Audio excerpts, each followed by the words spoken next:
ভারতীয় দলে ফেরার জন্য মোহাম্মদ শামিকে শর্ত এবং সময় বেঁধে দিল ভারতীয় ক্রিকেট বোর্ড বিসিসিআই। বর্ডার গাউস্কর ট্রফিতে বাংলার জোরে বোলারকে দেখা যাবে কি না তা নির্ভর করবে তার উপরেই। নিজেকে প্রমাণ করতে পারলে তবেই অস্ট্রেলিয়া যাওয়ার বিমানের টিকিট পাবেন শামি। বাংলার বোলারের অস্ট্রেলিয়া যাওয়া নির্ভর করবে সৈয়দ মুশতাক আলী ট্রফিতে পারফরমেন্সের উপর। আগামী 6 ডিসেম্বর থেকে শুরু হবে ভারত অস্ট্রেলিয়া দ্বিতীয় টেস্ট। তার আগে নিজেকে প্রমাণ করতে হবে শামিকে।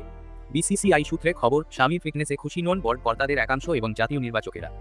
লম্বা স্পেলে বল করতে তার সমস্যা হবে বলে মনে করা হচ্ছে। ওজন কমিয়ে ফিটনেস বৃদ্ধি করতে বলা হয়েছে শামিকে।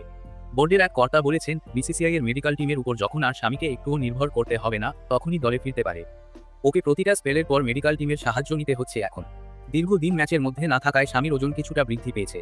ওই বোর্ড কর্তা বলেছেন, খেলতে শুরু করেছে শামি। ধীরে হলেও ও শরীরে ওজন কমতে শুরু করেছে। মেডিকেল টিমের সদস্যরা মনে করছেন, খেলতে খেলতে সম্পূর্ণ ফিটনেস ফিরে পাবে শামি। রঞ্জি ট্রফির প্রথম পর্বের পর সৈয়দ মুশতাক আলী ট্রফির ম্যাচগুলোয় শামির উপর নজর রয়েছে আমাদের। বাংলার হয়ে খেললেও শামির সবকিছু দেখভাল করছেন বিসিসিআই এর ক্রীড়া বিজ্ঞান বিভাগের প্রধান নিনিত পটেল এবং জাতীয় ক্রিকেট একাডেমির ট্রেনার নিশান্ত বরদলৈ। 23 নভেম্বর থেকেই শুরু হয়েছে সৈয়দ মুশতাক আলী ট্রফি। ফিটনেস প্রমাণ করার জন্য 10 দিন সময় দেওয়া হয়েছে শামিকে। অর্থাৎ 3 ডিসেম্বরের মধ্যে ফিটনেস প্রমাণ করতে না পারলে শামির বর্ডার গাউস্কর ট্রফি খেলা হবে না। আর পারলে তৃতীয় টেস্টের আগে তাকে অস্ট্রেলিয়ায় পাঠানো হতে পারে।